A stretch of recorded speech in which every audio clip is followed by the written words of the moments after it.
morning, sweetheart. How are you? Guess what, babe? You are not going to believe it. I got a job. That's great. Which one? The one at the detention facility as child psychologist.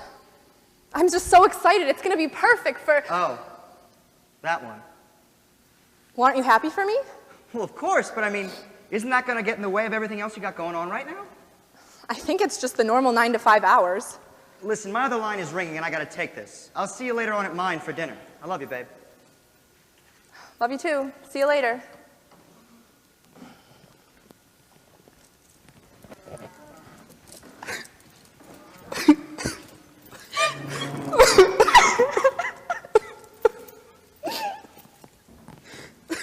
I hate this place. I'll never get out of here. No one can help me. No one cares about me. No one knows who I am. You won't get away with this. I can't do this anymore. I'm so worthless. I'd rather die than be in here.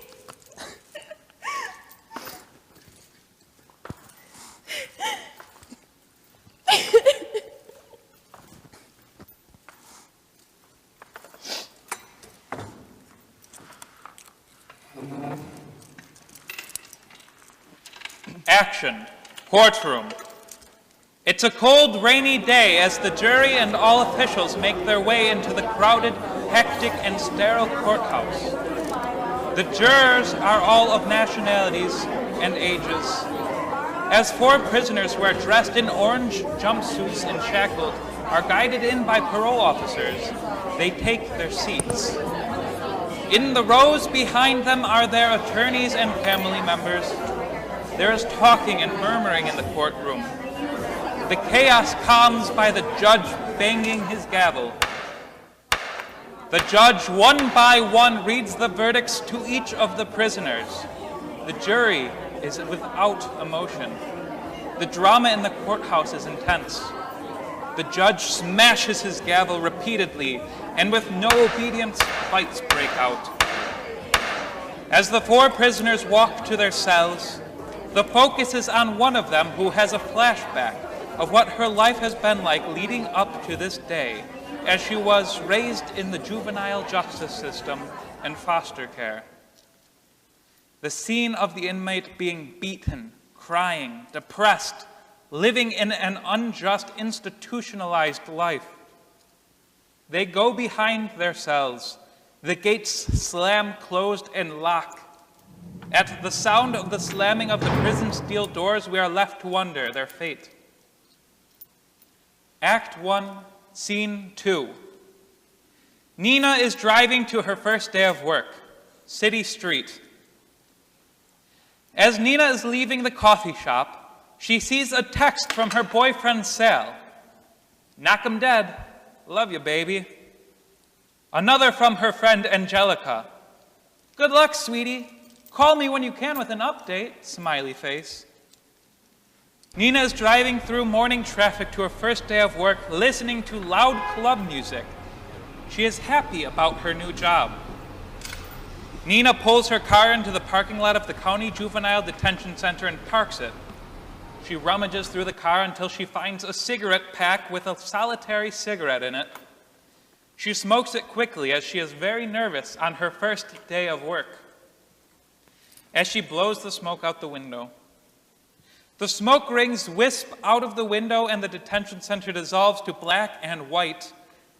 There is a flashback of the same building years earlier, a first-person viewpoint of someone being restrained, struggling, screaming, and crying. The flashback dissolves again to the present, and Nina is finishing her cigarette. After one last drag, she flicks it away and sniffs her clothes for telltale signs of her secret, nervous habit, spritzes herself with perfume, and exits the car. Act 1, Scene 3, Interior Reception of Detention Center. Nina enters the reception area through a pair of double doors and walks to the reception desk. Good morning. How may I help you? Good morning. I'm Dr. Nina Marciano, the new child psychologist. I'm here to meet with Supervisor of Mental Health, Henry Hall. Mr. Hall told me to be expecting you. Nice to meet you. Nice to meet you too. Your name is? I'm Trina. I've been here for 7 years now, out with the old and with the new. It's a spin wheel here, but you'll get used to it. Your type usually don't last long here. So, good luck with all that. Mr. Hall will be here shortly. Well, actually, his office is just around the corner and down the hall, first door on the left. He's with Mr. Jeff Shabbat, one of our court-ordered attorneys, but they're probably near finished by now. Okay, great, thanks. Nina walks down the hall and hears some yelling from a distance. She is distracted and appears nervous as she continues to walk cautiously. You can hear her heels click and echo through the hallway. Hello, you must be Dr. Marciano. Nice to meet you. I'm Henry. Hello, yes, pleasure to meet you as well. I'm just finishing up a meeting here with Jeff Shabbat. We were working on special cases together with Judge Bate. Nina seems a bit suspicious with the way Henry said special cases, but she shrugs it off. Hello, Dr. Marciano. Nice to meet you. I'm sure we'll see each other from time to time. Best to you. See you, Henry. Nice to meet you too. See you at lunch. Yep, our casual Graham Grill at 1. Okay, see you there. And bring the stats we were talking about. Will do. See you around, Dr. Marciano. See you around. Act 1, Scene 4. Interior Offices of Detention Center. Henry gives Nina her badges that will allow her to enter in and out of the building without security checks. Sorry the place is in such shambles. There's a new facility being built as we speak. This one was cited by the state for such poor conditions. The new county executive put the initiative forward to get the new one built, thank God. We're all getting tired of the creaking walls around here. I wasn't expecting a palace. I know these places aren't five-star hotels. How would you know? Well, they sort of mentioned it in the interview. Yeah, it's no secret the condition this place is in. Are you from around the area? I was raised in Franklin, just outside of... Yeah, I know Franklin. I had a friend that taught at the high school. Did you have a teacher named Mr. Dubain? I don't remember him. I would imagine you had him if you went to Franklin High. It's not that big of a school. Well, I wasn't there the whole time. Ah, okay, your family moved? Yeah. So the job, what can I look forward to? Well, not to throw you in with the Gators right away, but it can be very challenging here. We have a lot of cases and not a lot of staff to sort through them all. You don't get a lot of time to work with the kids, and if you're here long enough, you'll see the same ones come through again and again. The recidivism rate is about 80%. I can believe it. So how long does a psychologist usually last here? How long anyone lasts is largely up to them. I've been in the system for nearly 20 years, but usually your type haven't lasted beyond a year. It's not for everyone. Well, so how have you managed so long? By not taking the cases personally. If you let it get to you, you'll lose your mind. Well, I took the job knowing there would be challenges. I hope to make a difference. You can make a difference by making it longer than a year. The last psychologist in your shoes was with us almost a year. One day, she took her clock off the wall, and that was the end of her. Well, I'll wear a watch for starters. Maybe that'll help. Nina, you seem like an earnest girl. Sorry, a woman. I don't want to rain on your parade, but I've seen cases that will make your dreams turn into nightmares. I had an honor student who beat his mother to death with a crowbar, then tried to kill himself by plowing his car head-on into someone else. He survived, but killed some poor strander on his way home from work.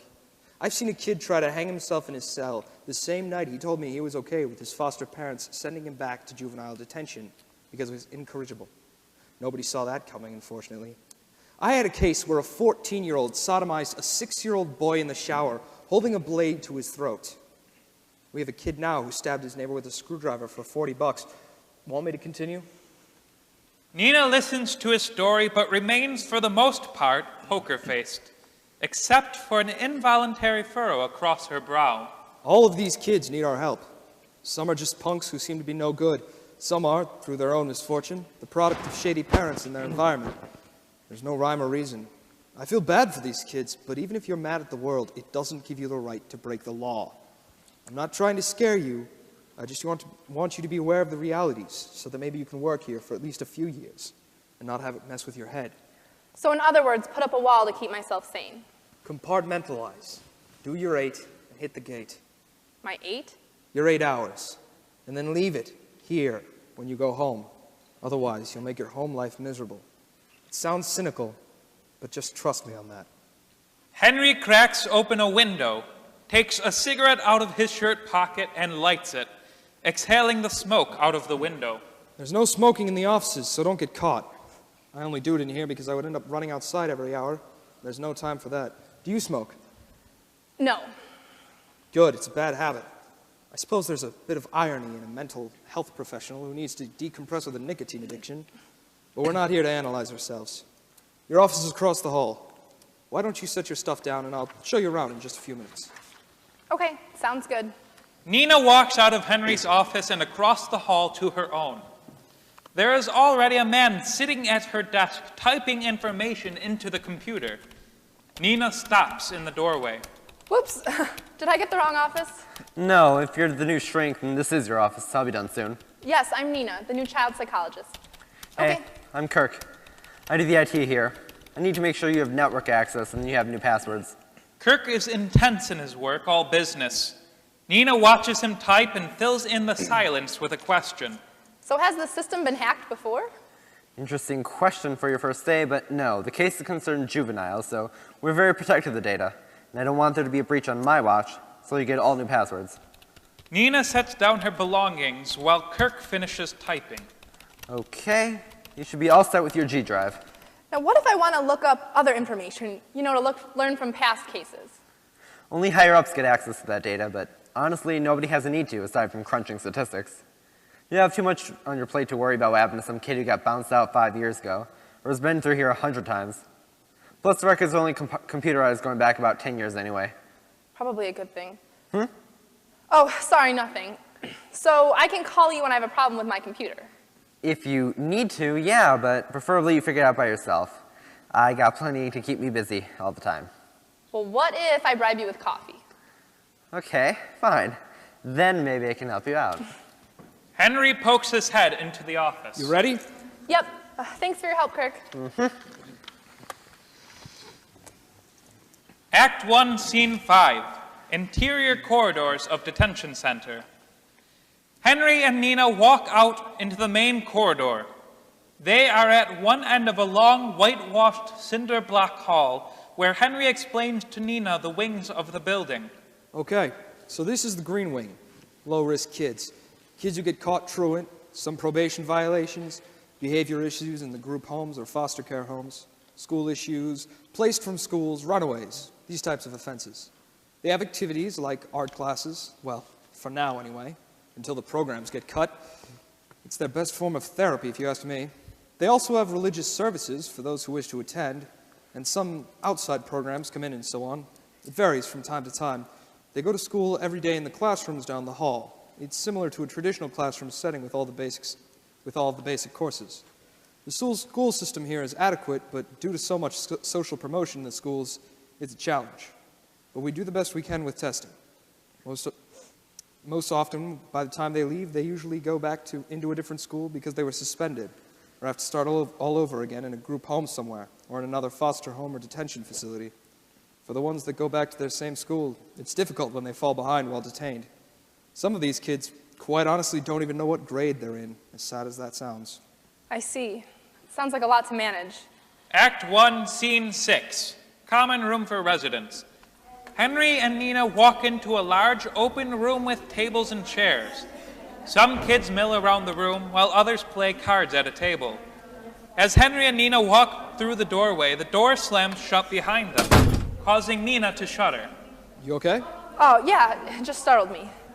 This is their common area where they can chill out, as they say. The residents read, do homework, play board games. Most play the card game Spades. Some write letters to home and, well, do whatever they can within their limitations. All of these doors along the outside wall are their sleeping quarters. Henry and Nina step into a small adjacent room. Around the room there is a circle of chairs with about 10 residents and a few of the youth detention workers that guard them. At the time, there is a social worker interviewing one of the residents for a preliminary court-ordered evaluation. So once you are released, you'll have to adhere to these conditions. Miss, that ain't never gonna work. Come to my neighborhood and you will see it's not the bed of roses you are thinking. Now I have to be in for curfew by 9 o'clock? Really? Come to my streets and see how we live to survive. I'm sure you have an alarm system at your house. Nearby, a few boys talk among themselves while waiting for their turn with the social worker. I don't even care if she calls and complains to me. It's when she says she's going to visit and then doesn't that bugs me. I feel like if you're going to make promises, you gotta follow through. At least you know who your mother is. who you can turn to. I've been through so many foster homes, I wouldn't know mine if she'd let me hear a crack pipe. There's chuckling among the teens. Yo, check out the new chick. You think we'll get to talk with her? Don't matter. She's probably like the rest of them. How does that make you feel? How are you going to handle that in the future? Well, maybe she's different. She seems younger than the one I saw him with the last time I was here. You get an idea of what you'll be working with. Henry gestures Nina out of the room. Act 1, Scene 7. Interior of Detention Center, Red Zone. A security door buzzes and Henry and Nina make their entrance to the Red Zone. There's lots of noise and loud conversation. The Red Wing is for the juvenile offenders. Everything from assault, robbery, drug felonies, rape, murder, the serious bullying you hear about in the news, gay hate crimes, you name it. They're hard cases. Most of them come from homes with absent mothers. Drug-using fathers of others have only ever known their grandparents or foster parents, while some of them come from decent, normal families who got mixed with the wrong crowd and just made bad decisions. And well, now they're here with us. Henry walks past Luttrell, a pod manager. Hey, I'm Luttrell. I oversee the resident workers. You'll definitely have your hands full here. If you need anything, let me know. Glad to help. Nice to meet you. Hello, nice to meet you too. I'm Nina, the new child psychologist. Nina goes to shake his hand, and by instinct, they wind up doing a jive handshake. I'm impressed, Miss Marciano. Where on earth did you learn a street handshake like that? I may be new, but I've lived a little along the way. I know some things. Well, whatever helps you reach them, I suppose. Okay, I'll take you over to the nurses' station later to introduce you. But first I want to show you to the mental health wing, where the fun really starts. Let's proceed, shall we? Act 1, Scene 8. Interior, Mental Health Wing. Henry and Nina continue down the hall to the mental health wing and pass through yet another security door. Henry is already describing the area even as the door is closing. This is where we house the high-risk residents who need close supervision, sometimes one-to-one. There are residents in other wings who are on psychotropic meds, but the residents in the mental health wing in particular are the ones that have suicidal ideation or are so out of control with their behavior that we have to put them here for close observation and for their own safety. I have seen research showing a large increase in the use of psychotropic medications being prescribed to youth over the years. I'm guessing it is higher in here. Have you seen the data? It's all very eye-opening. Sounds like you've done your homework. It depends. A lot of the times they're coming from other facilities where they're heavily medicated. Oftentimes they come here on the bus without their meds and go through some serious withdrawal before a psychiatrist has a chance to see them. Our guy might not agree on the medication regime and put them on something else. It's a big cat and mouse game, and we have to deal with the aftermath. And if they get too out of control, we just send them to the hospital for a psych evaluation. Gives us a break, at least. It's not uncommon for them to be over-medicated, but it helps us manage them better. Some really need it, though. The percentage of these kids on psych meds is alarming, very high. More like a chemical restraint for most. I suppose with there being hundreds to manage at so many levels at the same time, I guess it's to be expected. You'll see a lot of diagnoses such as attention deficit hyperactivity disorder, bipolar disorder, post-traumatic stress disorder, anxiety disorders, oppositional defiant disorder, severe depression, intermittent explosive disorder, conduct disorder, behavioral issues, and several other diagnoses. And then, of course, there are all of the misdiagnosed ones. It's generally a mixed bag. Some come from other facilities pending a transfer due to overcrowding and so on.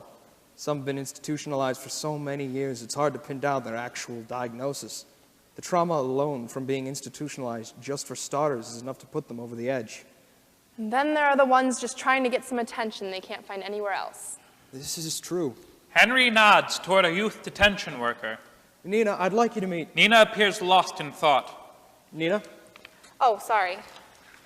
I want you to meet Pat Davis. He oversees the mental health wing. Pat, this is Dr. Marciano. She'll be working with me on our caseload, and... The conversation is interrupted by shouting from down the hall between a resident and a youth detention worker. Two more youth detention workers rush past. Get your hands off me! Get your hands off me! You're coming with me right now! Nina is frozen in place as screaming continues. She can see that a boy is thrashing about, and the youth detention workers struggle to get him under control. They pull his arms behind his back as the fight breaks free. The youth detention worker props open a cell door so they can push him in, but the struggle continues. Come on, let's go. Nina looks back over her shoulder as the boy struggling with the youth detention workers. The scene dissolves to black and white, and we again see a first-person view, this time of two youth detention workers trying to hold down a resident being given a shot by a standby nurse. Calm down, just calm down! Leave me alone, let go! Get that needle away from me! The scene dissolves back into the present. Henry snaps Nina out of her reverie. You coming? Oh, yes, sorry.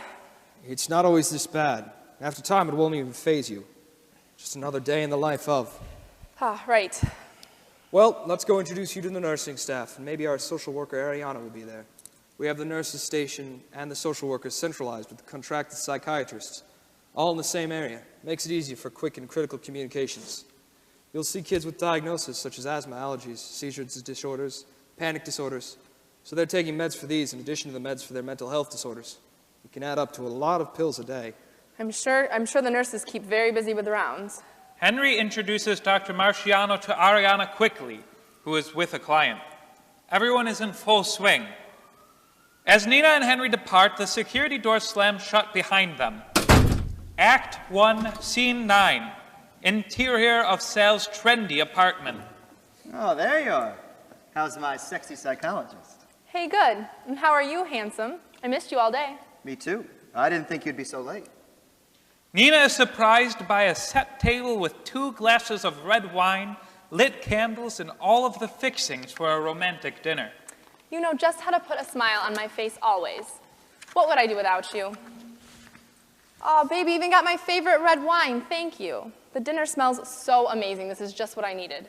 I always know just what you need. So how was your first day? Not bad. Bit of a learning curve. It's not university life anymore, that's for sure. This is about as real life as it gets. But it seems exciting, the new adventure. And we know how much you thrive on adventure. Not surprised at all. If your life isn't a high-speed roller coaster ride, you're in sleep mode. Give yourself some time, though. You'll do great. I just hope you won't be this late every night. Ha. Well, we all can't keep baker's hours. Hey, now, I work full days. Or at least people think I do. With a little golf, it's a full day to me anyway. Blah, blah, blah. Mr. Corporate Banker Tiger Woods. Nina sits at Sal's romantic table while he serves dinner. So tell me, what's your boss like? Did you meet a lot of people? Yeah, I got the full tour today. Interesting place. I like it. I'm happy. Henry, my boss, has a lot of experience, though he's a bit cynical about it all. I imagine it's not the easiest of jobs. I met a lot of nice people, though. Met the social worker, Ariana, briefly, and a few others who seem really nice, too. There's this guy, Jeff. There was something about him that I couldn't quite put my finger on. And then the IT guy, Kirk, might be my ticket. I can see it all working out already. Working with people you like always makes a nice difference. Your ticket? He seems like he holds the entire system right in the palm of his hands, with the database in front of him. Voila! You're always digging. Just stick to being a psychologist instead of a detective. My God, your school research assignments are over. Well, this is like an extension, so to speak. You know, I have always been interested in how these kids get to acting the way they do, their outcomes and all, this system. I'm in the perfect position to crack these cases wide open. It's what seems to be a real-life version of my dissertation. Spooky. I'll give you spooky. Come over here. A promo for the evening news comes on the TV set. Coming up tonight on 5 News, police have arrested 4 teenage boys in connection to a drive-by shooting on the Lower West Side. Oh, turn this up. I should hear this. And some unsettled weather is headed. Ed will give the forecast. I thought it was just a teaser. I never tell you the full story. Well, I should watch this in case some of this comes up at work tomorrow. Just started, babe. But I understand your excitement. I'm sure it was on the news today, or on today's news will be on tomorrow's caseload, or close to it. Okay, I guess so. The news plays for a while, showcasing the arrests. Well, you can only do what you can. You still need to have a life. I mean, like your painting and your dance. You love your dance classes, and I love to go watch. How about I give you your own special dance later? Why don't you spend the night and just leave early?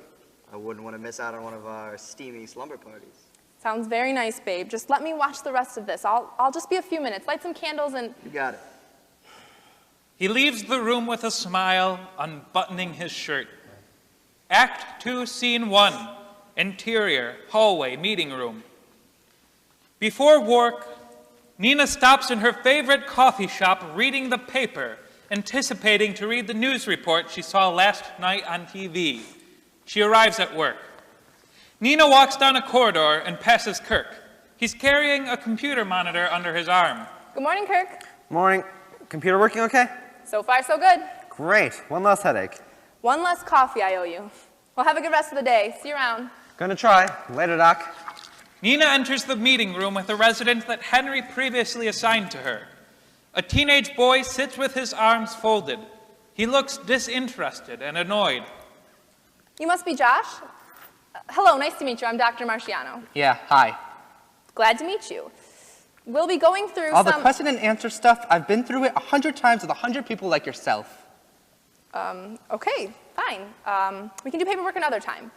Maybe we can just get to know each other a little. So, Josh, tell me, why do you think you're here? Doesn't tell you in that folder you have? Well, it tells me a few things, but I would rather hear your side. Well, my side is that it's all BS. So let me guess, you've been wrongly accused? You were just minding your own business, and just like magic, you found yourself in a police car and landed before my eyes. I mean, I don't deserve to be here. Do you feel like talking to me about what really happened? There's nothing to talk about. Some lady got pushed down in a grocery store parking lot. Were you there when it happened? I don't know. Yeah, I guess. You and some friends. No, just me. Nobody got hurt. It says here you have assault charges. Whatever. Well, how would you describe your circle of friends anyway? They're just my boys, my crew. We look out for each other. In my neighborhood, you got a choice. You get pushed around by some gangbangers, or you get into your own gang. It's the only way to get respect. We don't do nothing nobody else doesn't do. I'm just here because I got caught. Well, tell me about home. It's my grandmother's house, not too big. Not what it looks like. Tell me about your family. I live with my gran. She's my family because my mom's a crackhead. My mom only comes around if she's out of money or if she and her boyfriend had a fight. And your father? Yeah, he's dead. He got stabbed in a fight when I was 2 or 3. I'm so sorry to hear that. Whatever. My boys are my family now. And your grandmother. Her too. If I were to ask you who you think cares more for your well-being, who would you say? Your gang buddies or your grandmother? Look, my gran takes good care of me, but she ain't gonna protect me if some dude tries to cap me. Do you worry about that? Are you for real? Of course I do. You ever live in the hood? You probably never been to the Lower East Side. You would just look at some dude around and he might shoot you. You stand on some other dude's street corner and he don't like it, you're gonna get it. If that dude comes into our neighborhood, he's gonna get a beat down. You think it's all bad stuff, but it's just how it is. I'm not here to judge you, just to listen and help steer you down the right path. That is, if you're willing to help yourself. Miss, you can't help me. Nobody can. Can I go? I can't make you stay.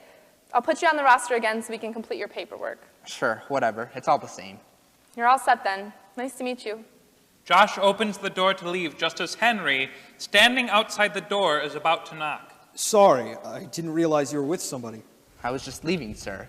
The security guard is waiting for him to walk him back to his pod. We were just finishing. Josh leaves. Henry remains in the doorway and waits for Josh to be out of earshot. How do you think that went? About as good as I could expect for a first meeting. He's a little defensive, but I'll work with him more. I get the feeling he wants to open up. He just has to get over the feeling that he's being judged on everything he's done. But a nice boy, you can see he has a big heart. Good to hear. Believe it or not, he's in a tough gang. So if you can get him talking at all, you might be able to break through to him. Maybe help him be more responsible for his actions. Which actually brings me to what I want to talk to you about. Okay. I have a tough case, and I want you to have a shot at her. Henry hands Nina a file. Her name is Jillian Thomas. She's been here a week, though it's not her first time here. Typical screwed up home life, the whole bit. Anyway, she suffers from depression and severe suicidal ideation and attempts. A cutter. She tries escaping her life with prescription pills and alcohol. She's so withdrawn that I just can't get anything out of her. So I hope that maybe working with a woman might feel less threatening to her. Sounds like she's been through a lot. I'll see what I can do. Oh, I know. Read her file over. It's a thick one. I'll have her sent to see you. Act 2, Scene 2, Interior Meeting Room. Jillian sits across from Nina, slumped in her chair, her eyes cast down. Hi, I'm Dr. Marciano. I wanted to take the opportunity to meet with you and go over your case. Mr. Hall figured that you and I might... I know Mr. Hall just dumped me on you because I won't talk to him. Why would I? He's old and creepy. What would I have to say to him? Mr. Hall didn't by any means dump you on me. We both have our separate caseloads, and I'm taking on some of his caseload. Simple as that. Good. I don't want to be psychoanalyzed anyway. Stupid. Well, that's fine. I'm not here to do that. And I saw in your file that your activities and hobbies, you like to draw and paint. Yeah, sometimes. Well, I see that you excel in it. That's wonderful. It's so nice to have something that you enjoy. I guess. It's really just something I do. Well, it's a great way to channel your energy and creativity. Maybe you can show me your drawings sometime. Yeah, maybe. I like to paint too, but trust me, I'm no Picasso. Dance classes are my biggest hobby. But let me see. Wow, look at this. This is amazing. You should be so proud. Oh, that's nothing. I look forward to seeing more. So Jillian, do you know why you're here? Because I almost OD'd again on pills and the whole drug court mandated thing. I don't know. I just love the high. It makes me feel as free as a bird. And then I crash, and I cut myself for the pain release. And then I feel so sorry. But it makes me happy, drawing. It's one of my more normal escapes. My mom is always smoking weed, so why don't they put her into one of these programs or drug test her? Whatever. I see. Well, with all of what you're telling me, you're also telling me that you have found a positive avenue, like your art to express yourself. Yeah, I do, but when I cut myself, it feels like a release when I bleed, like I'm cleansing my body. The pain actually feels good. It's hard to explain. It's like outer pain, it's like the outer pain is the inner pain, and most of the time I just feel so emotionally paralyzed, and I'm sure you could never understand. Well, can you explain what you mean by cleansing your body? I'm just not a good person, okay? Look at me. I grew up with a mom always saying that I was pretty much worthless, and can you blame her? I've pretty much lived a shameful life, and she could care less if I was smoking or drinking or screwing around. Not the best of moms. The release is from stress and being depressed, and the cleansing is kind of like I don't know, I guess I can just start over again. Do you really feel that way? I mean, I'd like to talk more about the feeling that you get when you're creating a picture and when it's done. When I draw, it's like I escape too, but in a deeper way. It's like I'm actually in the scene. It's really good for me. I see. But on the other side, I do things with boys that I shouldn't, or even girls, depending on who I'm with. It's just like if I get high or drunk, and I like the attention, really, and I don't care what happens to me. But when it's all over, here I am in the same pathetic situation. You shouldn't let anyone treat you badly, Jillian. You're a beautiful and a special person who deserves to be treated with respect. You have all the tools to get on track and be a successful young lady. Whatever, I've tried, okay? And well, here I am again. I don't even feel pretty. I'm not. Look at me, look at my scars, look at me. I'm a mess all over. That's just external. Internal beauty is what is genuine and lasts. And I'm back here again because I keep getting into trouble. My dad called the police because he was worried about me when I didn't come home, and they found me totally high and drunk with some friends, and I got sent right back here. The judge said that he's gonna send me to Riverview, which it's an hour and a half away. Jillian, we can work on this together, get you more healthy and... I don't care. I won't see my family, and my whole life sucks. It's just, everything is so hopeless. I understand what you're saying, and I'm sure that it hasn't been easy. I'll recommend in your report that you get in someplace closer. Good luck. Judge Bates sends everyone to Riverview. I'll get so homesick there. I know it. It's even more depressing way out there in the middle of nowhere. Let me see what the possibilities are with your caseworker and others to get you in the right place where you can get the best help and closer to home. I can't make any promises, but I will try my best. But do you think you should also consider how you're going to help yourself? You can't ever give up on yourself. Yes, miss. Thank you, really. But I've been in and out of so many places. It's really hard to stay positive. I'm sure it's not been easy. We're out of time, but I'll put you on the schedule for Wednesday. All right. I'll see you then, miss. Thank you. Bye, Jillian. Have a good day, and please remember how strong you really are. Act 2, Scene 3, Interior Meeting Room. Nina and Josh sit in the meeting room. Josh appears less defiant. Hi, Josh. It's nice to see you again.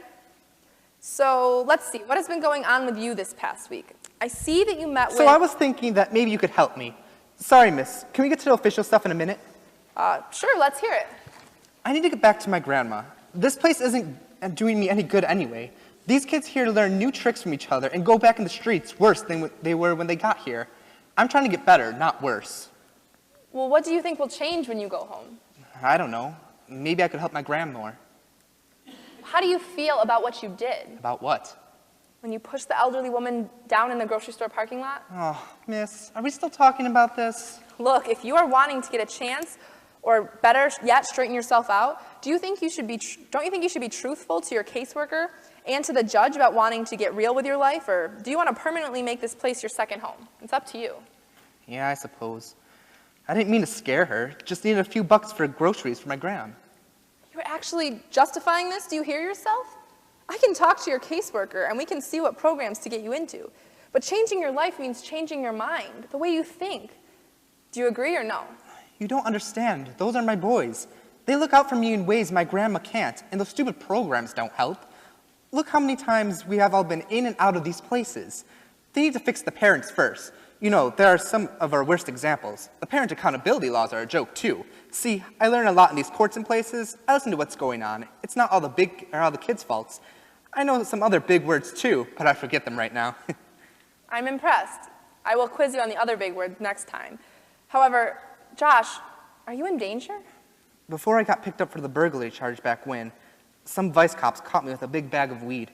They told me that if I told them who supplied me, they would just let me go. I told them about Robbie. This dude has one of those special light gardens in his basement.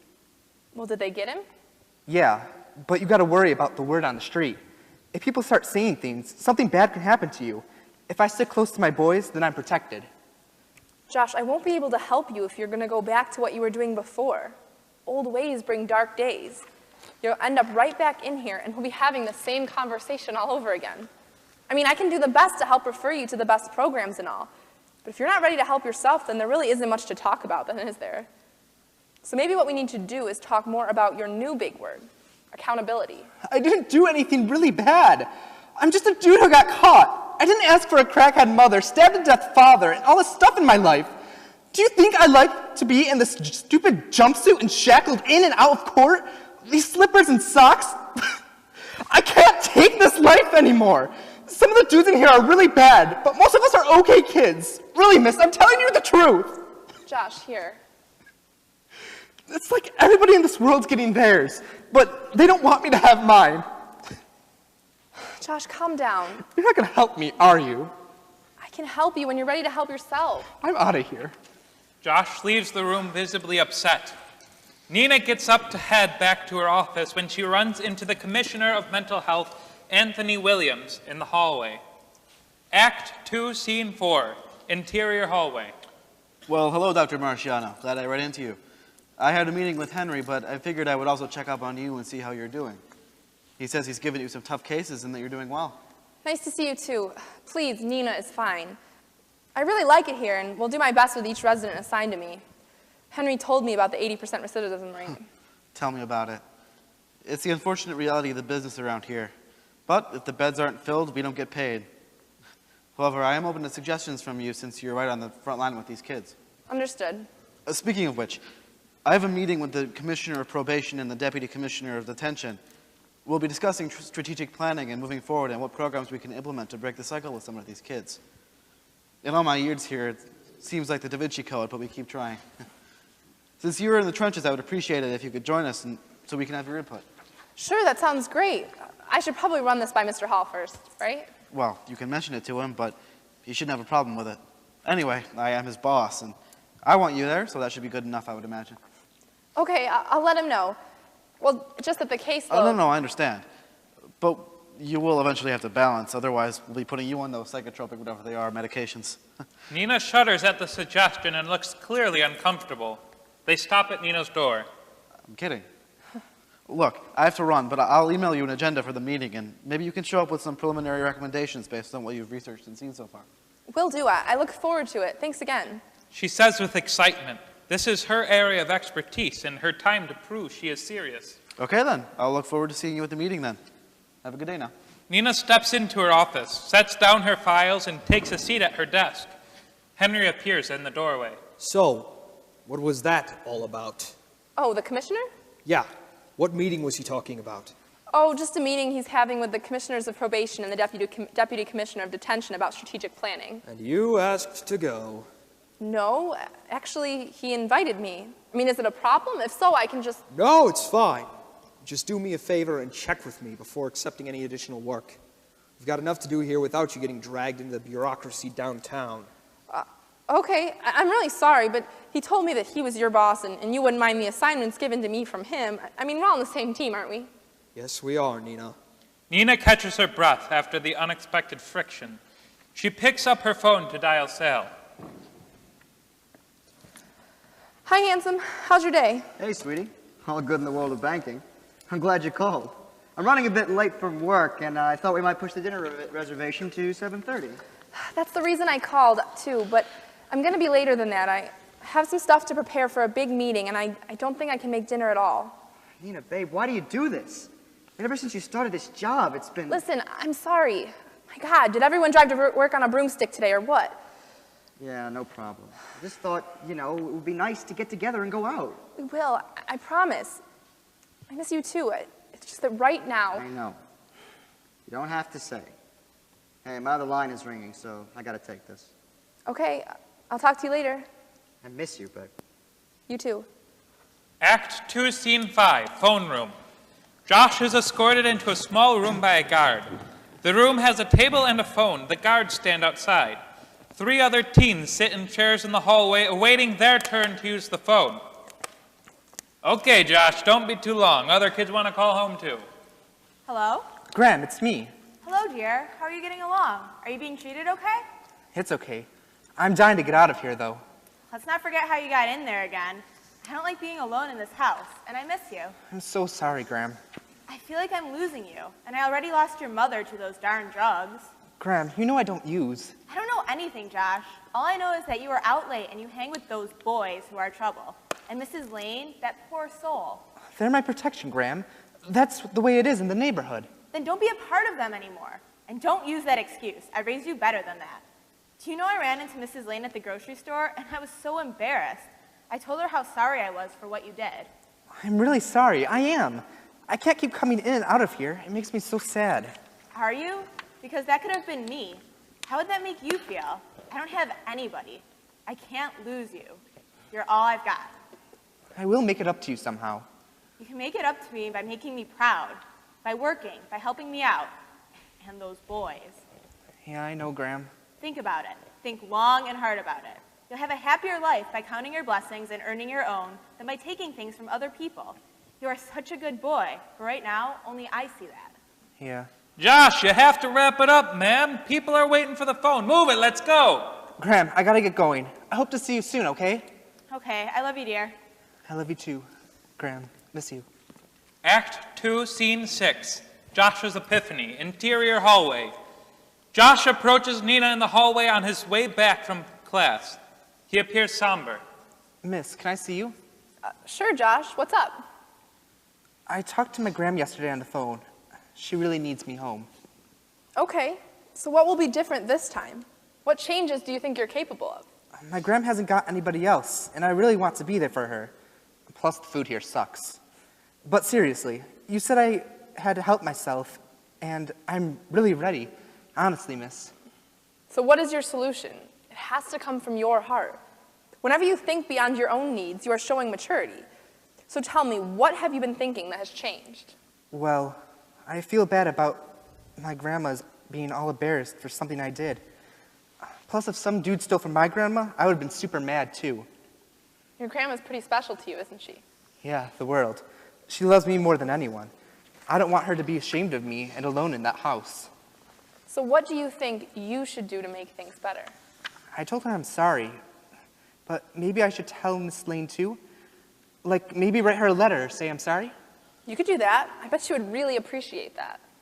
I don't want her to think I'm a bad person. My gram needs me to be more responsible. Maybe I could go over to Mrs. Lane's house and do some chores. I don't know. Just some stuff to help her around the house. Anything, really. Sure, that's a nice gesture. Let me know when you've finished your letter, and I'll make sure it gets to her. It would be good to get this out before your court date, because I would like to add this as part of your report to the judge. Okay, I'll have it for you by the end of the week. Act 2, Scene 7, Josh's letter. Interior, Nina's office. Miss, are you busy? Oh, hi, Josh. No, I'm free. Just wrap it up for the day. Come on in. I finished the letter already, and I think it came out pretty good, I might say myself. Can I read it to you? Of course. Okay, you ready? Here it goes. Dear Mrs. Lane, I know you probably hate me and think I'm a bad person, and I don't blame you. My grandmother can tell you that I'm a good kid who hangs with the wrong crowd. I'm very sorry I pushed you over in the parking lot. I know I shouldn't have done that. I'm in detention right now and miss my grandmother and don't want to embarrass her anymore. I want to be a better person and get out of the gang I'm in. I would like to help you around your house and try to make up for what I've done, or even go to the store for you like I do for my gram. I'm really sorry, and I hope you forgive me. Josh. Josh, that's great. Really, I'm so proud of you. I mean it. I'm really going to help her. This is my big chance to finally prove myself. Let me just quickly make a photocopy for your file, and we can mail the letter together right now. Really? That's awesome. Thanks, miss. As the youth detention worker watches Josh, Nina walks down the hallway to the copier. Henry is standing next to the copy machine with a file of papers that he is about to photocopy. Oh, hey, can I jump in real quick? I just have one page. That's fine. What is it? It's an apology letter Josh wrote to the woman he pushed over in the grocery store parking lot. Yeah, right. Like, that's gonna help. I think it will help. What's the harm? It can't hurt to apologize. Are you still mad at me about the commissioner inviting me to the strategy meeting? What? No, I don't care about that. If you think you have the time to be dragged into meetings, that's okay. But these kids need someone engaged, and your work here cannot suffer. I promise it won't. I know how to manage my time. And I expect you to keep your promise. No problem, Henry. Nina gets back to her office. All right, here you go, Josh. And here's an envelope you can write her address on. Be as neat as possible so we can be sure it gets there. Yeah. Okay, now fold the letter neatly and let's go mail it together. Here's the stamp. How's that for priority mail? I think this is the best thing I've ever done. I've been wanting to get out of this gang, but to do this on the streets, they nearly kill you.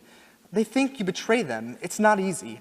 But I really don't want to have that life anymore. My gram has to be number one. Well, this is a great start. We'll see how it goes in court. Act 2, Scene 8, Henry and Jeff leaving Grand Grill. So, looks like we're all squared up. Sal too. Yep, we're set. I'll call him when I reach my office. Good work, thanks. I'll pass this on to Judge Bate. Okay, call me later tonight. Will do. See you later. See ya. Act 2, Scene 9, Dinner. Interior, exterior of restaurant. A sidewalk restaurant, Sal and Nina sit across from each other, enjoying their dinner and conversation. Sitting on the table is a dozen roses Sal has brought her and her favorite chocolates. And our team did great in the golf tournament. Second place, not bad. The beer was cold. So it sounds like things are going pretty good for you at work. Henry must be happy. Well, he is, but ever since the commissioner asked me to join him for a strategy meeting, he seems to be hot and cold about me. How so? You know, snarky remarks like we're competing or that I'm trying to make him look bad. Can you patch it up? Usually you're pretty good at that. I hope so. Just reassure him that you're a team player. I mean, sometimes people probably feel like you come across as... What? driven. Hey, it's not like it's a bad thing. I admire it in you. But maybe he's taking it like you're trying to outdo him. Well, I'm just trying to help make it better for the kids. Help make it better for the kids that we're working with, that's all. A waiter stops to check on them. Are you both set here, or are you still working? No, I'm all set, thank you. I'm good too. Okay, I'll get those out of your way then. Would you like to see the dessert menu? We're featuring this homemade strawberry shortcake this weekend. You wouldn't happen to have chocolate mousse, would you? We do, but we always run out on Saturday. It's really popular. Sorry about that. No, that's fine. I think we'll take the check then. I'll bring that right over. Would you like one of these tasty chocolates you gave me? No thanks, baby. Back to what we were talking about. If you want to help kids and keep more sane hours, you ought to get a law degree and become a family court judge. Why would I do that? Great money. And done by 4:30 every day. How would you know?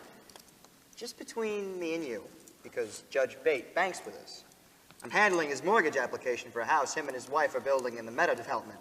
The guy clears far more than the typical judge. Trust me. What? Seems he trusts you with his deep pocket banking. I mean, that's good, I suppose, as long as there's nothing that can get you into trouble. The waiter drops the check off. Whenever you're ready with that. Oh, thanks. Well, if that's true, then maybe I should have gone to law school. Don't tell anyone I told you. Shouldn't be sharing information about our clients. Ready, sweetheart? Let's go back to my place. Sounds perfect. And thank you for the beautiful, beautiful roses, chocolate, and dinner. Sal removes cash from his wallet and tucks it behind the bill. Act 2, Scene 10. Caseload sorting, interior Nina's office. Nina and the social worker, Ariana, are seated in Nina's office reviewing the morning's new caseload. Good morning. Good morning. So, did you do anything fun this weekend? I went out to dinner with Sal. We had a really nice time. Other than that, just hung out, caught up a little bit with family and friends. Nice weekend. You? What did you two lovebirds end up doing? That sounds nice. Me and Vaughn, well, he broke up with me via text message Sunday. Out of the clear blue sky. Thought I was confirming plans he had made, and bam, if you can believe that. What? I know. But you guys were... Please. Wasn't he the one who was always gushing about your future together and making all of the romantic plans? Well, besides the recent duck hunting invitation for this fall. Didn't you tell me he was talking about this with your brothers just a few days ago at a barbecue? I mean, I don't think they make heels for hunting anyway. The last thing you needed to be doing was carrying a gun through the woods with a pair of designer shoes on. So that's one less tragedy out of the way. Don't remind me. He texted it wasn't anything I did, and the rest is a mystery. That's comparable to the Sex and the City Post-it note breakup. There were always red flags, but I ignored them. It's my own fault, I suppose. Like they say, if the baggage a guy carries doesn't fit in the baggage claim at the airport, you can't bring it with you on the journey. Your first red flag should have been that him and his daughter watch Honey Boo Boo together. Just saying. I know, a real class act. He had me, my family, and friends all fooled. Another case of the hero to zero. Not worth your time, so delete it on your hard drive and on to the next one. By next week, I'll be hearing about the latest and greatest, so don't you worry. You're right. So where did you and Sal end up going? This amazing new place called Olives. Have you ever been there? No, but I hear the food's great. Did you sit on the patio? Yeah, the weather was perfect for it. And the olives were amazing, especially in my martini before dinner. Yeah, weather was nice. I like stuffed olives myself. I feel like I could go for a martini right about now, though. So what did you end up doing? Well, after the surprise wrecking ball, not too much.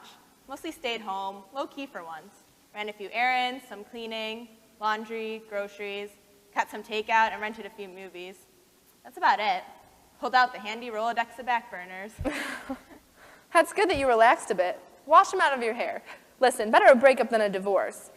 Hey, didn't you say the reason for his first divorce was from his ex-wife who was cheating on him? Well, there you go. We're never, ever, ever getting back together. Who made the coffee this morning? Probably Rita. She either makes it so weak it's like tea, or so strong you think you're having a heart attack.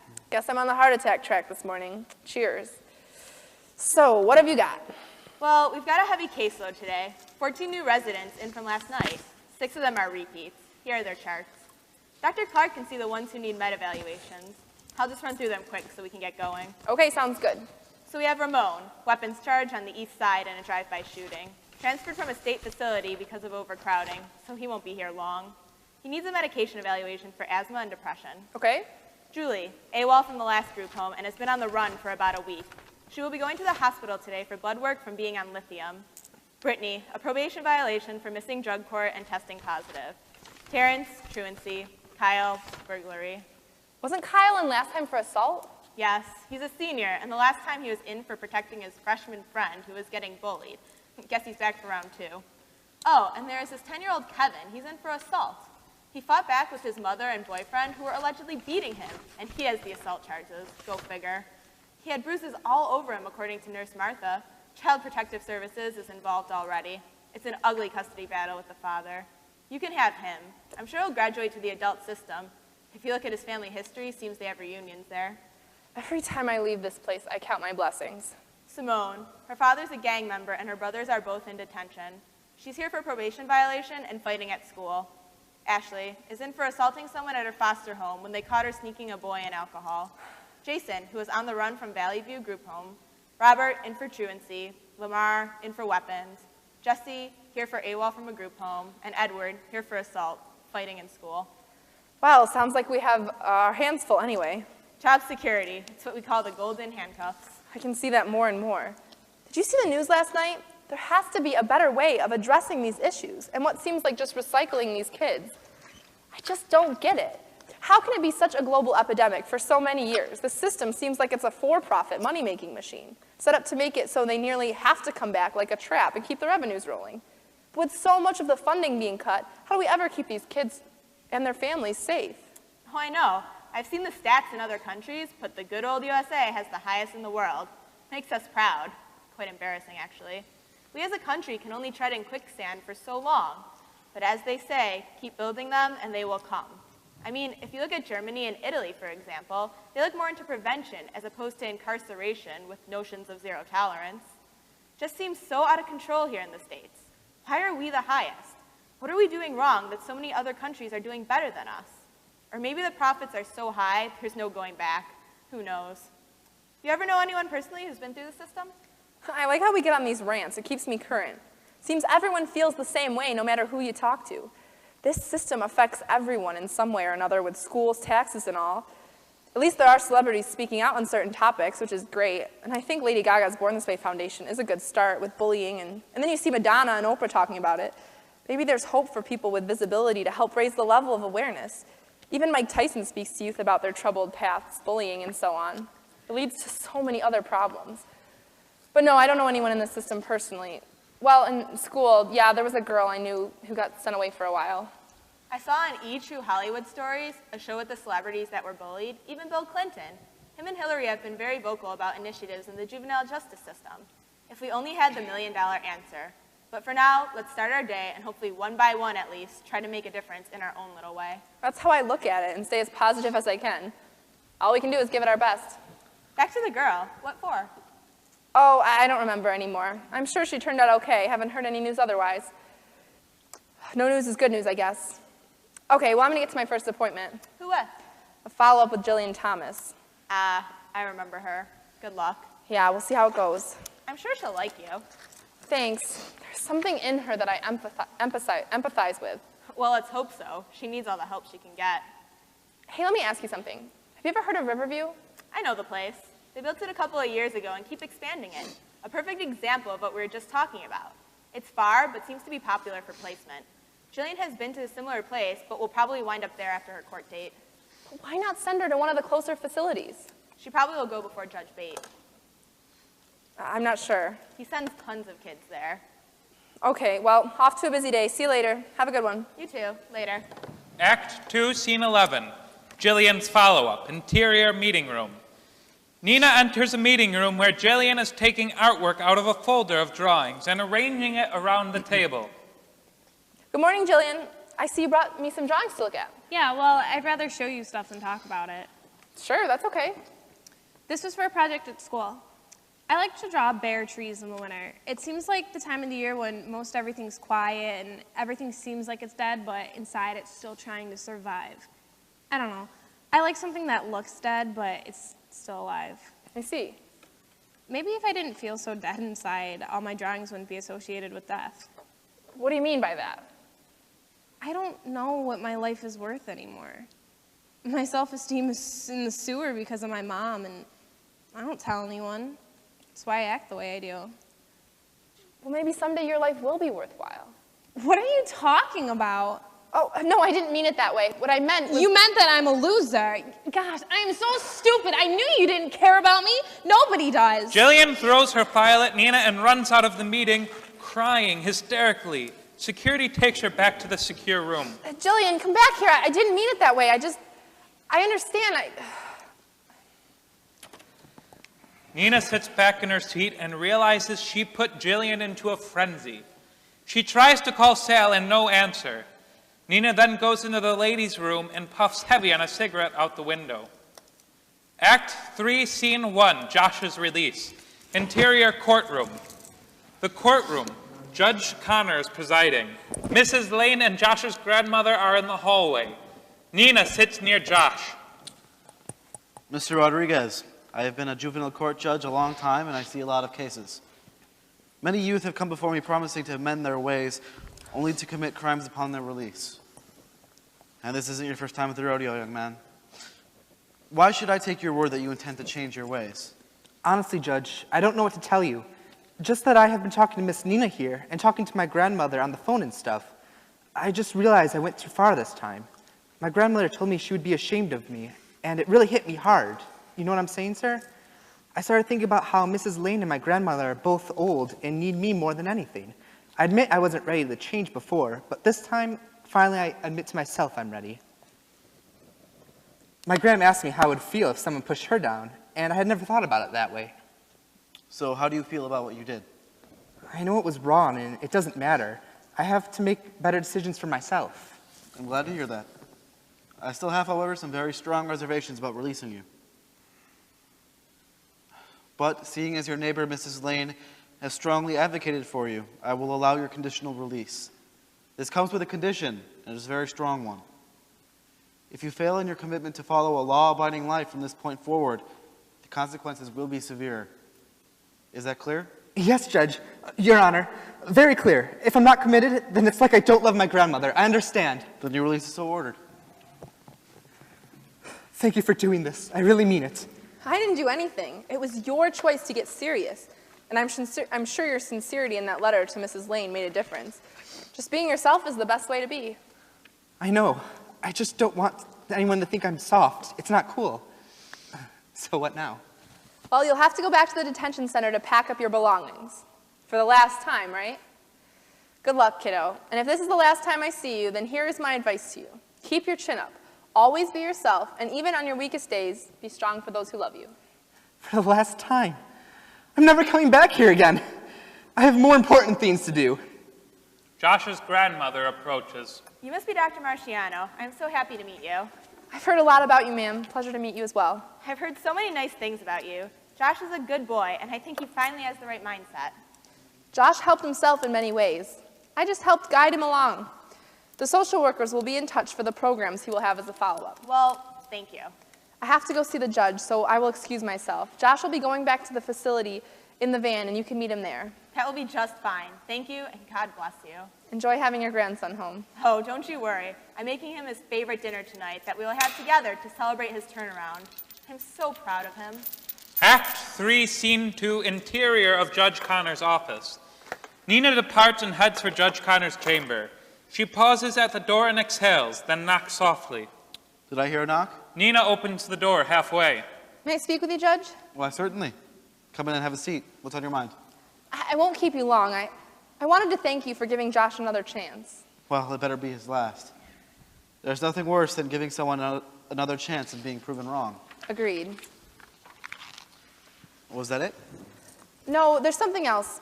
I have a resident at the detention center who suffers depression and suicidal tendencies, and Judge Bate has sentenced her to no less than 1 year at Riverview. Yes, Judge Bate is not one to pussyfoot around on those matters. Well, I was wondering if it would be possible to have her case adjudicated in front of your bench. Oh, now that's something we don't do.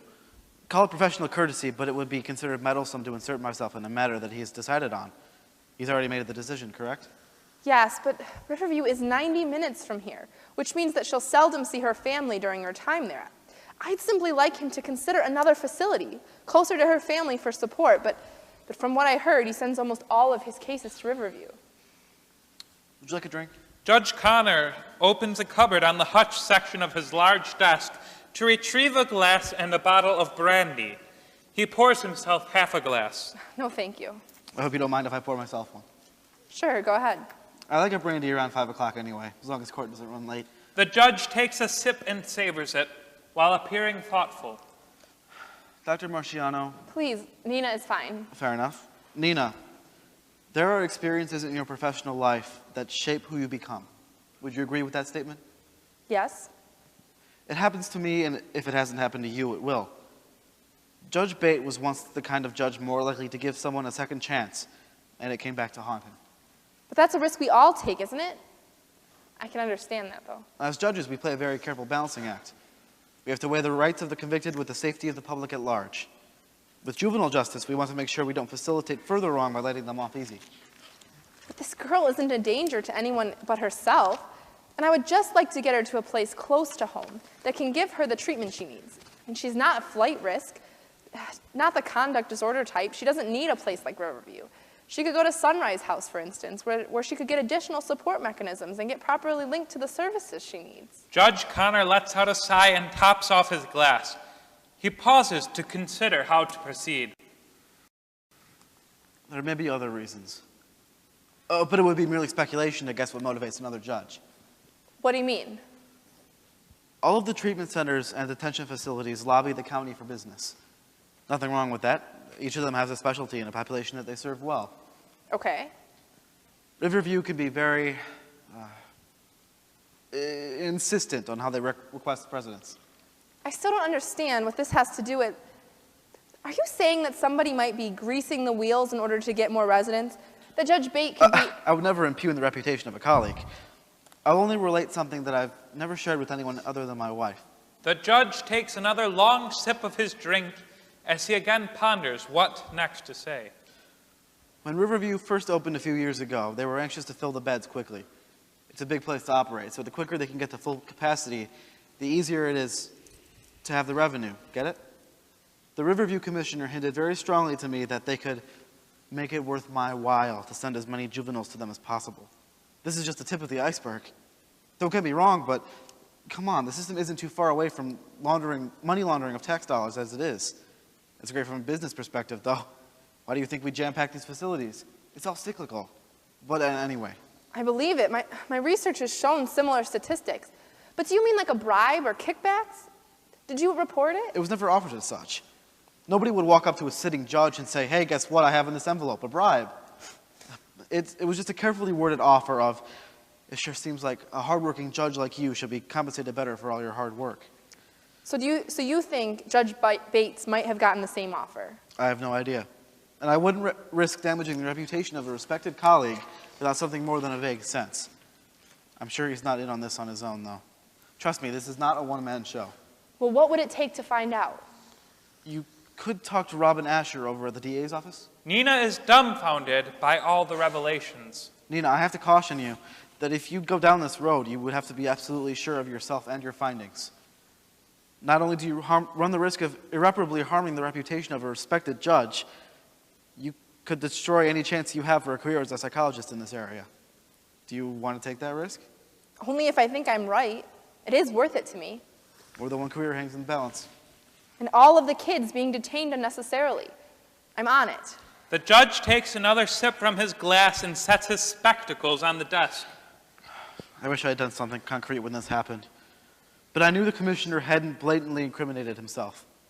It would have been interpreted that I had solicited a bribe, been turned down, and then exacted revenge by accusing them.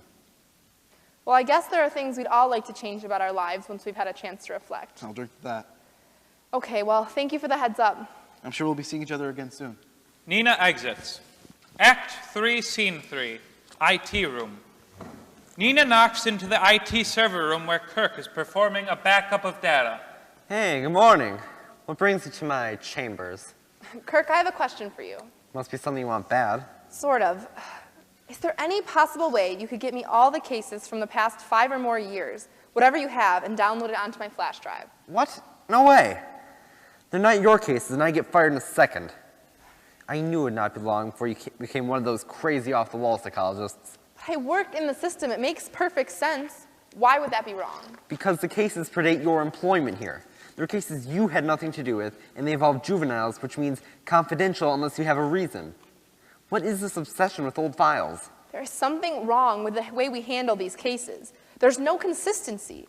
I'm trying to figure out if there's a pattern to the high recidivism rates. And I also really want to find out if someone in the justice system is not operating fairly, and how it relates to the research I've done. You know me and my research. It has been ongoing. Think of it that way.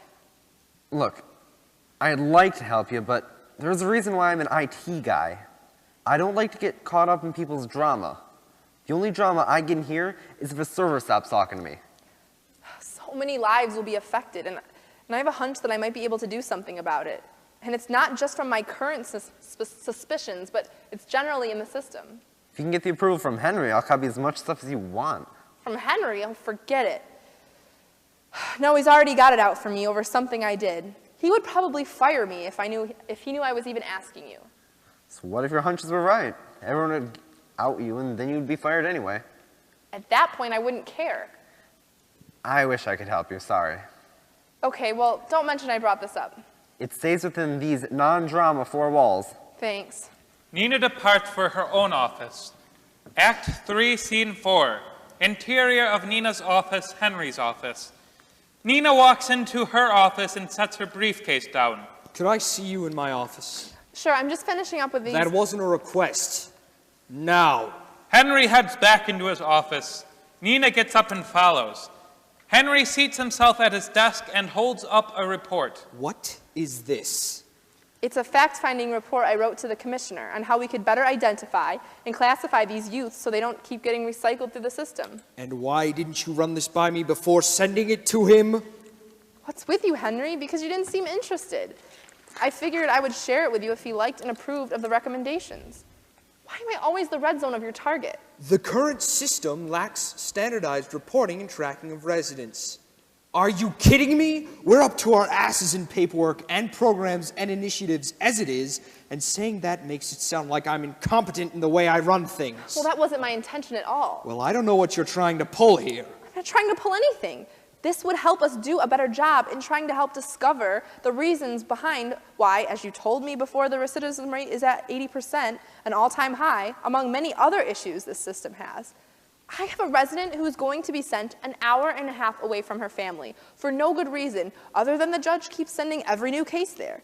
Not to mention the countless other revolving doors in this system. It's arbitrary. So, in the months you've been here, you've got it all figured out. No, not at all. I don't think that, but I do know more about the system than you think. Trust me. You don't know squat. I've been in this for 20 years. Do you think I haven't seen every new trendy way of dealing with troubled kids? They changed the terms we use to diagnose people, or they changed the reports around. It's a lot of smoke and mirrors. Get used to it. It's not going to change anytime soon. It is what it is. Doesn't your research show you that? I just wanted to help give us a better way to manage our caseload. And I'm just trying to make a positive difference, no matter how small it is. And cozy up to the commissioner. I'm going to talk to him and let him know you've got too large a caseload to be prancing off some meetings downtown. And in the future, anything you want to recommend to the commissioner, you clear it with me first. Understood? Sure thing. Thanks for sharing. When you see the commissioner, tell him hi for me, and we'll look forward to seeing him later at the fundraiser later this week. Nina strides out of the office and back to her own. Shutting the door behind her, she sits at her desk and dials the phone. Hello? Hey. Oh, hey. I see you're calling from your office number. How's my babe today? Yeah, it is. Okay. Oh, okay. Am I going to see you tonight? I don't think so. Oh, really? So here we go again. Sorry, I really do miss you. I'm going to work a couple more hours and try to get out of here. I'm just not sure what time it'll be. Just hardly see you anymore. I miss being around you like before. Things were so much easier before this crusade job of yours. I was having a great day today, and then it all went south over a debate I got into with Henry. I'm just not the best company right now. I understand your job is stressful, but I think you make it more so. Sal. I'm sorry, but you do. Everything you do is like some kind of mission. I love you, baby, but I think you might be forgetting about us. That's not true at all. You don't see it. I need your support now, not criticism. You have my support. I want to see you, but you're always so busy working these extra hours. I don't even feel like I have a girlfriend. It's like we date once in a while when it fits your schedule. Well, then maybe we should take a break. Or maybe find someone who's more available, more of a 9-to-5 girl. Just like that, huh? I don't know. No. Great. Thanks a lot. I'm sure you won't be late for your next dance class, will you? Sorry, I'll call you later. We can talk. If you have the time, that is. Babe, don't be like this. I really am sorry. I'll make it up to you. I love you. You too. They hang up. Nina leaves to go home. As Nina walks to her car, Jeff is hidden behind a car taking photos of her. She does not see him. He purposely makes a noise to startle her. Act 3, Scene 5, The Chase. Exterior, city neighborhood. Exterior shot. Josh is out on the street corner with his buddies. They are all laughing, perhaps picking on him in a good-natured way. One holds out a blunt, which he declines. Interior shot. Josh's grandmother is in the kitchen stirring a pot of soup on the stove. Exterior shot. Josh and his friends turn around to see a car slowing down. Several youths inside point toward Josh. Close up. Recognition comes across Josh's face, followed by terror.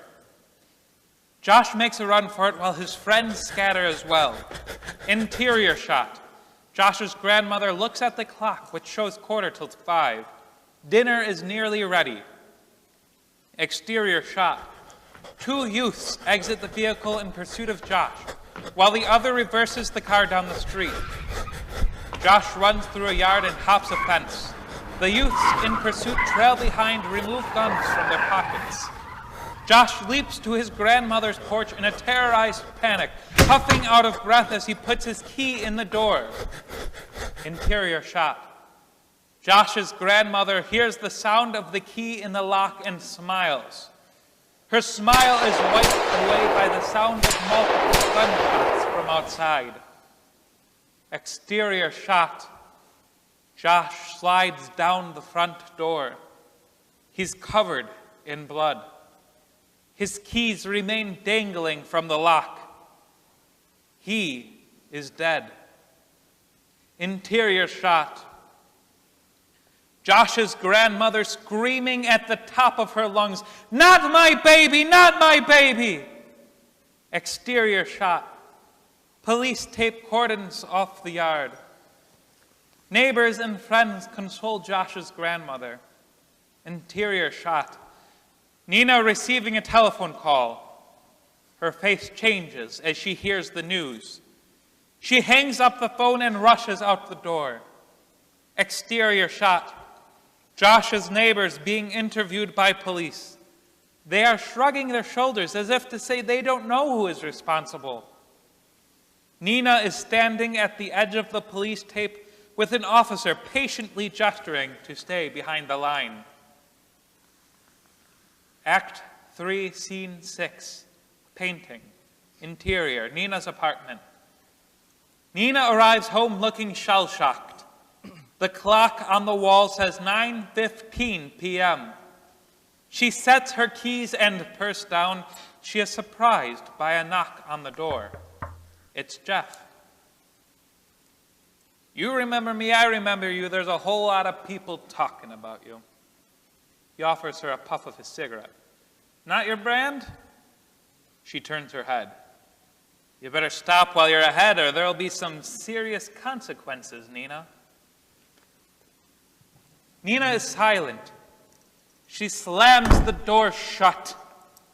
She notices the answering machine is flashing 3. She presses the button to hear the messages. Hey, it's me. I just wanted to say... Nina hits the delete button. The machine beeps as it goes to the next message. It's me again. Don't want to bother you on your cell, so I... Nina hits the delete button again. The machine beeps as it goes to the third message. If you're deleting these before you even listen to them, just know that I love you. I want to be there for you. Call me, okay? Nina sits down on the sofa with her head in her hands, weeping. She heads up a staircase to the attic. In the attic are assorted boxes and other items. Nina pushes aside various items until she pulls out an easel. She tears open another box to find canvases, frames, and old paintings. She pulls a canvas and attaches it to a frame. She tears open another box and rummages through it. She removes brushes and artist's paints and opens them to see if they are still good. Nina dabs at the usable paints with a brush, tears slowly streaming down each cheek, dragging huffs from what's left of her cigarette. The scene dissolves with that passage of time, her eyes still red and her cigarette gone. She lets out a frustrated sigh and pushes the easel over. Beginning to cry again, Her tears drip onto the half-finished work she stands over, causing the colors to ripple like a pond. Dissolve to next scene with the ripple of the tears hitting the paint. Act 3, Scene 7, Aftermath. Interior, Nina's office. The next morning, Nina sits at her desk reviewing Josh's folder. She somberly holds the photocopy of the letter they sent to Mrs. Lane. Her phone rings. This is Nina. It's Kirk. I heard about what happened. I'm really sorry. Nina draws in a breath and pauses with her thoughts. Can't even imagine what it's like to think you're making progress with someone's life. Like you might actually make a difference. I mean, he was finally headed in the right direction and... I know, I heard all about it. You did the best you could, and you did make a difference, but you're right, I can't. I'm just the IT guy, but I do know what's been going on around here. Do you still want those files? Yes. Yes, please. Okay. I'll copy everything you need onto a flash drive. Thank you so much. I trust you'll do something useful with it. I will. You want me to bring it up? No, Henry's in his office. With the way things are going for me, he would probably walk in just as you're handing it to me. How about you meet me in the Green Wing Common area? I have to head over there for a meeting anyway. Fine. Be there in exactly 20 minutes. Act 3, Scene 8, the data exchange. Interior common room. Nina walks into the Green Wing Common area. Kirk walks in. Nina addresses him in a low voice. It's all there? Let's see. Plans for the atomic bombs created if we get caught, and my grandmother's recipe for my favorite Italian cookies. You know, the ones you get at Christmas time with frosting and sprinkles on top. Kirk, not today. Yes, everything for the past several years. I owe you big. Yeah, you kind of do. And if this shit hits the fan, then you will really owe me.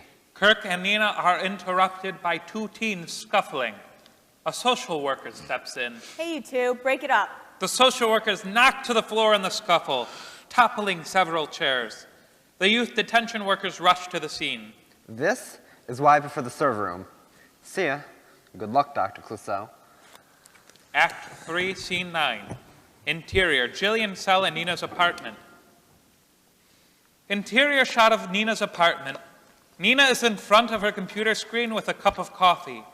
She pours through countless spreadsheets of data related to the disposition of juvenile cases. On the screen, in a column on the right, we see repeated entries of Riverview, corresponding with Judge Bates's cases. Interior shot of Jillian's room. Jillian stares at the ceiling with a blank, somber stare. Interior shot of Nina's apartment.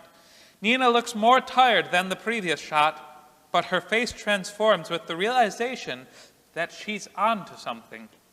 She can see a pattern. Interior shot of Jillian's room, a close-up of her arm hanging by the side of the bed. Drops of blood drip off her fingertips. In the hallway, an orderly walks by unaware. Interior shot of Nina printing sheets of paper as her printer with the evidence she needs. Interior shot of the youth detention worker passing Jillian's room and noticing several drops of blood pooling on the floor by the base of her door. He immediately unlocks the door and sees a thin trail of blood going up to her dangling arm. Act 3, Scene 10. Nina is sitting at the desk of District Attorney Robin Asher. The conversation is already in progress. So it's nice to hear that Judge Connor still speaks well of me. What's got you concerned? Corruption. Judicial corruption. Wow. Okay. Corruption by... Judge Bate. And just the overall system. Robin gets up and closes the office door. That is a pretty heavy charge. He's a very well-respected judge, you know. I know. Now, if this is a matter of not liking his decisions... No, I have evidence. It's all here. Give me the short version before I read all that. Riverview Detention Facility was built a few years ago. For the first year, Judge Connor and Judge Bate sent about a third of their convictions there, depending on what the offense was. The rest were divided between our facility, group homes, and private treatment centers. Some of the charges for kids being detained were minimal. I mean, Okay, fine, so far. suddenly, 2 years ago, Judge Bate was sending nearly all of his cases to Riverview, no matter how minor. Riverview was an expensive facility to build and was only half filled. Suddenly, they were near full capacity. Since then, they've built additional wings. Well, that might seem slightly suspicious, but it doesn't equal evidence of corruption. I certainly could investigate it based on that. There's more. All of this coincides with a time frame where Judge Connor told me he was offered a bribe by Riverview. A bribe? Judge Connor? He told me himself. He said that they danced around the subject, but he knew what they were talking about. Okay. This has piqued my interest. I'll do what I can to investigate, but this is a very delicate matter.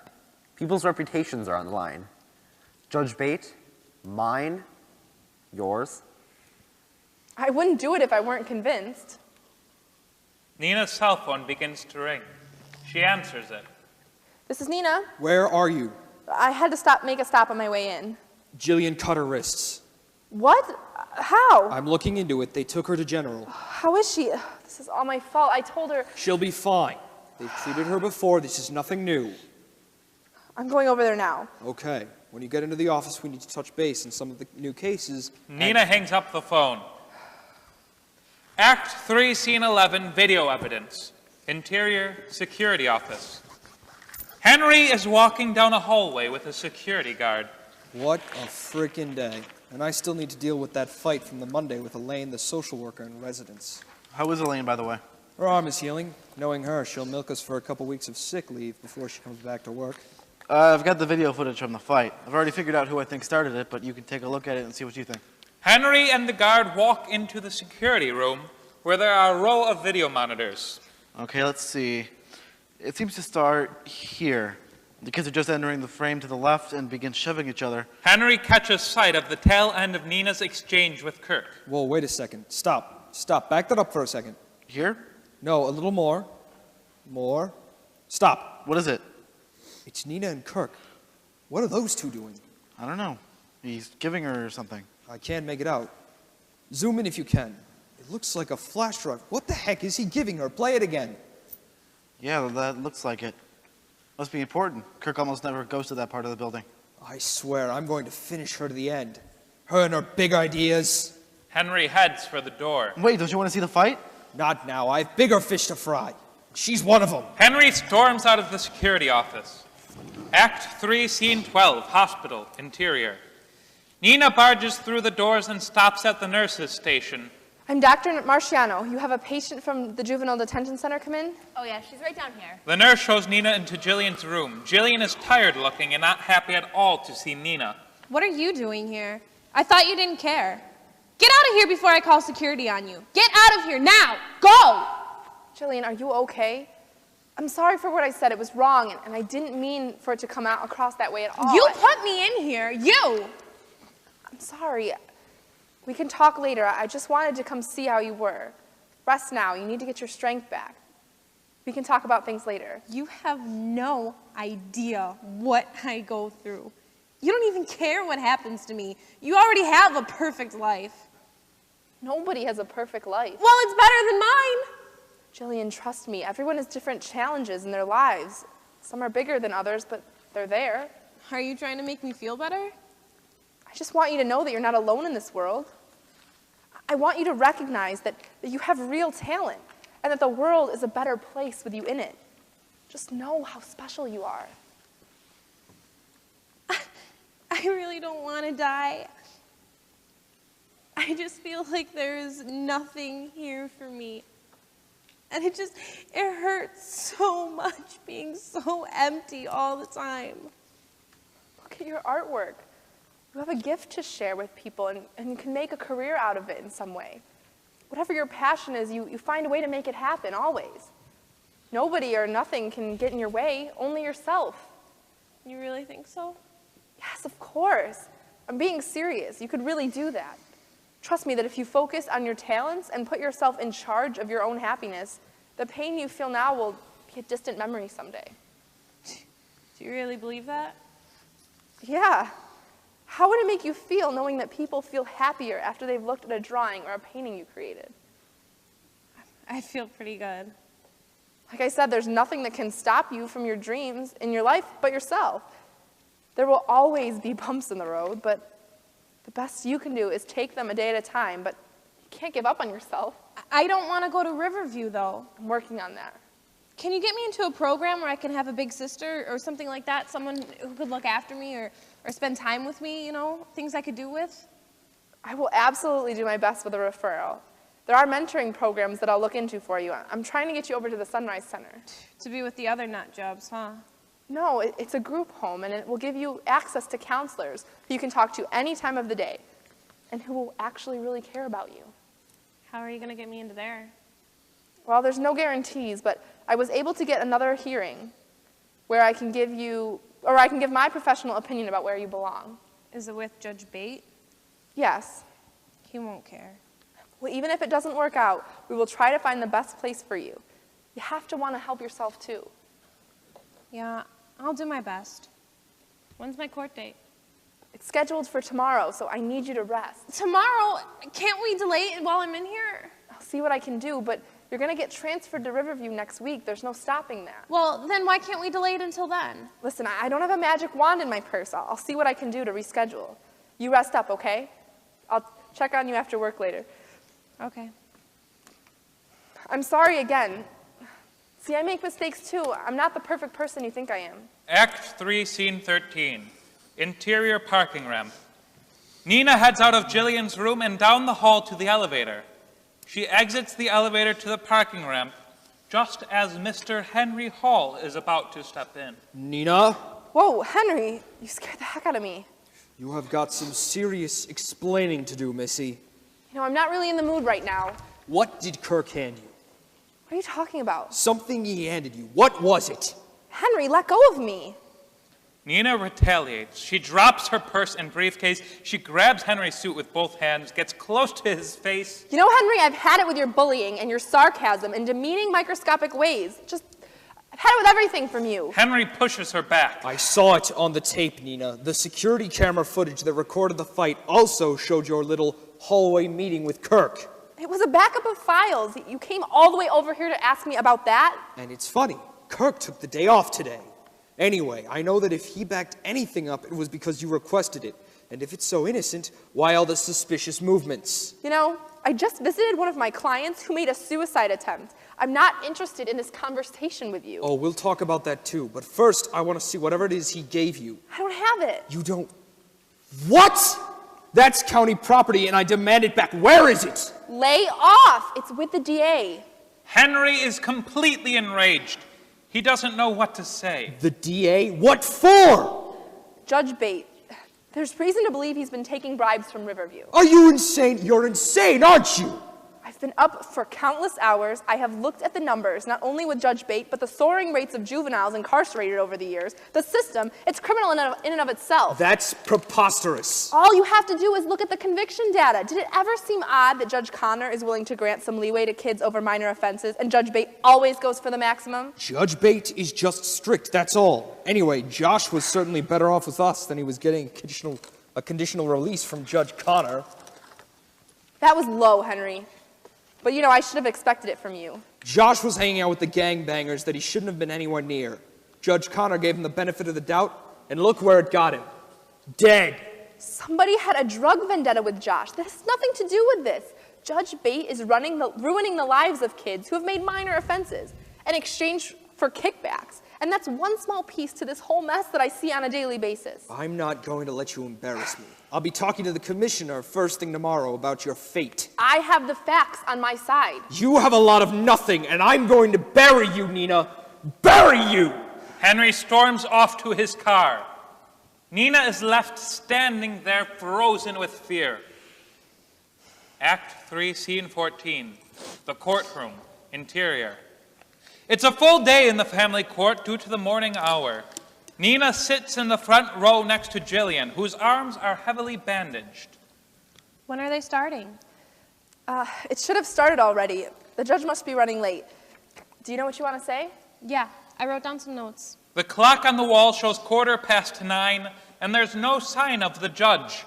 Nina glances around the courtroom and suddenly notices Henry enter the back doors of the court, along with the commissioner. The commissioner looks somber and disappointed. Henry points at Nina and motions for her to come see them outside. All rise. Nina looks back at Henry and shrugs. Court is now in session. Judge Gerald Bate presiding. Henry makes a beeline for Nina's row and slides in next to her. The commissioner follows, several steps behind. We need to talk outside. We'll talk later. I'm busy. Thank you. You may be seated. We have a full docket today, so please pay attention to when your name is called.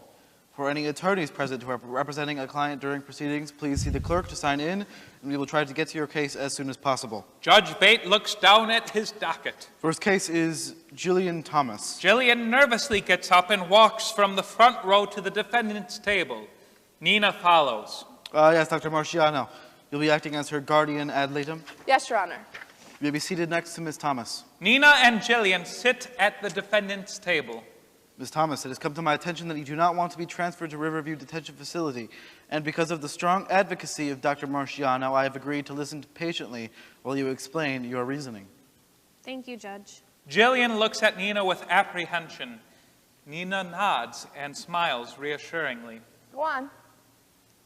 Your Honor, for me, life just seems like one depressing thing after another, and I've made some very bad decisions, but Dr. Marciano has helped me realize that I can get involved with programs that will seriously help me, and it might not be easy, but I can overcome this. Dr. Marciano, do you have anything to add? Your Honor, I can only add that it's my professional opinion that Nina would best be served by a facility such as the Sunrise Center, where she can be in a personalized setting with staff on hand to help her with her specific needs for treatment and recovery. Is that it? Yes, Your Honor. Thank you. I hear a lot of people come through this court promising to change. I believe that you really are committed to doing that. Jillian looks hopeful through tearful eyes. However, it is apparent by your very appearance today that you continue to pose a danger to yourself. A secure facility such as Riverview will be better suited to keep you safe and ensure that you don't try to do something to hurt yourself again. If, after the first 6 months, you are found to be stabilized and no longer a threat to yourself, you may petition to be transferred to another facility. Jillian is beginning to cry. Your Honor, could we please have a recess to your chambers? No, we may not. Now, I've listened patiently to your reasons for requesting a different facility, but it is my decision to make, and I believe that Ms. Thomas is best served at a secure facility. Just then, a side door opens and District Attorney Robin Asher enters with a sheriff's deputy. Nina makes eye contact, and Asher gives her a subtle nod. So it is therefore the ruling of this court. Your Honor. Dr. Marciano, please stop or you'll be held in contempt. Henry whispers under his breath to the commissioner. See what I have to deal with? She's a lunatic. Judge, could we please speak in your chambers? Counselor, what's going on here? Can this please wait until I'm done with my ruling? Judge, we need to speak now. You really don't want You're in contempt. It's about Riverview and the bribes. What? Robin, what's the meaning of this? It's why you send nonviolent offenders to long terms at a secure facility. You're ruining the lives of decent children by railroading thousands of them. Bailiff, take her out of here. Hold on, Steve. Judge, we have drawn up an indictment. You'll have to come down to my office. Counselor, I'm in the middle of a ruling. A ruling which relates to the very charges against you. You'll need to adjourn court until Judge Connor gets here. This is an outrage. I'll speak with you when I'm ready. The deputy steps forward. Bailiff, don't let them come near me. The bailiff, who is also a county sheriff's deputy himself, freezes in his tracks, his eyes shifting between Judge Bate and his colleague. For a moment, it looks like a Mexican standoff. Judge, they have an indictment against you. I can't stop them. Judge Bate is defiant and furious. The courtroom is stirring with loud murmuring. Jillian is nervous and looking at Nina to understand what is happening. But Nina is focused on the unfolding drama. These charges are lies. I can't leave, Judge. You're not going to make any more rulings today. Fine. Fine, court is adjourned. I'll go with you. I'll retain counsel as well. Judge Bate walks around from the bench and looks squarely at Nina. I will clear my name from this slander. Thank you, Judge. Folks, if you could hold tight for 30 minutes, Judge Connor is on his way in to continue family court proceedings today. We're sorry for the inconvenience. Everyone is standing now and milling around. The commissioner approaches Nina. Dr. Nina, what's going on? What does this mean? It means that I can most likely get you into Sunrise Center. Thank you. Nina, I wouldn't have believed it if I weren't here to see it. The ramifications are huge. Translation. Start packing up, Miss Marciano. You're wrong, Henry, and a lousy translator. She's not packing up to go anywhere. What? Nina, if Judge Bate is guilty, we might see 1,000 or more convictions vacated. I'm going to need a report from you on the potential fallout and how we can help the teens this affects. Will do. Commissioner, you're going to leave me saddled with her? Nina flashes a concerned look. I'm going to bring her down to my office to assist me on all of our juvenile justice initiatives. Of course, if that's okay with you, Henry. I have got to get back to the office. I got to let the deputy commissioner know what just went down. Talk to you later. Henry grumbles and walks away. Nina begins dialing her cell phone. Hello? Hey, Hey. thank you. 4? Listen, we need to talk. Okay. The thanks was for the heads up on Judge Bate. It was a piece of my puzzle I was trying to put together. We can meet later, right? Sure. See you later. At yours. Act 3, Scene 16. Interior sales apartment. Nina, I have to tell you something, and don't go storming out of here. Don't take this the wrong way, but I knew about the bribes with Judge Bate all along. I didn't think it would come to this, trust me. Just great. Brilliant. Absolutely brilliant. I knew something was up when you told me at dinner how you knew so much about Judge Bates' banking. Do I even know you? Do you expect me to be a part of all of this? Baby, wait, I love you. Really, I do. This has nothing to do with me and you. I love you too, but I have to go right now. I mean, look at this. You, Henry, Judge Bate, and what's with Jeff showing up at my house? Really? I mean, come on. I'll call you later to see if you're okay and make sure you're not in prison. What a mess. I mean, I'm here for you, but this is so sad for me right now. Call me if you need anything. Nina walks towards Sal's door with her left hand on the door handle. She blows him a kiss with her right hand. They lock eyes with tears running down each other's faces. Act 3, Scene 17. Nina and Henry sit in his office. Nina goes into Henry's office wearing a bug while officials have surrounded the building and outside office areas. Can you believe what happened with Judge Bate in the courtroom? I knew it wouldn't have been long before it all went down. He was part of a big conspiracy, Nina. Sal told me. He told me that you, Judge Bate, and Jeff were all a part of the operation. These things don't happen single-handedly. You don't think I knew all along what was going on? Just as Henry confesses to being a conspirator, officials bust in the door and handcuff him. Nina sits with a blank stare and no emotion. The commissioner steps in as well. Henry, let's go. We're bringing you downtown for booking. Dr. Marciano, why don't you take the rest of the week off? We'll talk on Monday. I want my attorney. You're going to need more than that. Let's go. Nina is left speechless as Henry is being walked down the hall by officials. The scene is now Jeff, Henry, Sal, and Judge Bate, all in a two-way mirrored room being questioned by officials. There's no sound. Nina heads back to her office to call Kirk. Hey, it's Nina. I'm guessing you heard about Judge Bate, Jeff, Sal, and Henry. Yep, sure did, like everyone else. This whole takedown has been on my mind for years, but I knew you were the perfect person to pull it off in your position. I knew exactly what you were up to since day one. So you know, I don't just hand out databases to anyone, ever. Well, thanks for that. There is a long way to go, but if we can somehow make some serious changes along the way, there must be a way to make the abuse stop. We just need to figure out how to climb what seems like a flat wall cliff. Maybe to start with more backing of legislators. That's a good start. Maybe model it after other countries and their success stories. We are the country with the highest jailed youth in the world, so obviously there are serious unaddressed issues here that have gone ignored far too long. By the way, I just want to get this off my chest. When I was 15, I was locked up as well. It was over what I thought was nothing, and it carried on and on for what seemed like forever. I was lucky and escaped, but I see how so many of these kids don't have the right tools or support to break those chains. Doesn't surprise me with your initial intent, but you're a survivor. I'm sure your experiences will help others feel they can overcome just about anything as well, or hope to anyway. Do you want to meet for a drink where we can talk more?